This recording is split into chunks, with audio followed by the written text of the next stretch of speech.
सोमवार व्रत कथा। प्राचीन समय की बात है। एक नगर में एक निर्धन ब्राह्मण रहता था। वह भगवान शिव का परम भक्त था। उसके पास धन नहीं था, लेकिन उसकी पत्नी बहुत ही पतिव्रता और शिवभक्त थी। वे दोनों हर सोमवार व्रत रखते और शिवलिंग पर जल, बेलपत्र, धतूरा और दूध अर्पित करते थे। कई वर्षों तक व्रत करने के बाद भी उनकी कोई संतान नहीं थी। एक दिन ब्राह्मण ने दुखी होकर भगवान शिव से प्रार्थना की, हे महादेव, यदि संतान नहीं दे सकते तो कम से कम मुझे भक्ति में स्थिर रखिए। भगवान शिव उसकी सच्ची भक्ति से प्रसन्न हुए। एक रात सपने में आकर बोले, तुम्हारे घर एक तेजस्वी पुत्र जन्म लेगा, लेकिन उसकी आयु केवल 12 वर्ष होगी। कुछ समय बाद ब्राह्मणी ने एक पुत्र को जन्म दिया।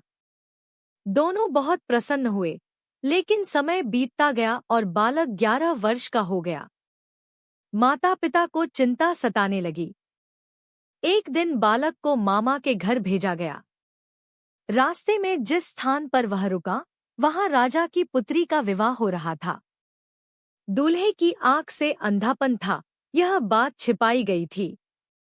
बालक को दूल्हे की जगह बैठा दिया गया। बालक ने विवाह के समय एक पर्ची लिखकर दुल्हन के कपड़े में रख दी, जिसमें सच्चाई लिखी थी। विवाह के बाद जब सच्चाई सामने आई, तो बालक को सम्मान सहित विदा किया गया। लेकिन उसी रात बालक की मृत्यु हो गई। उसके मामा और सभी लोग विलाप करने लगे। तभी भगवान शिव और माता पार्वती वहां प्रकट हुए। माता पार्वती ने बालक को देखकर दया प्रकट की।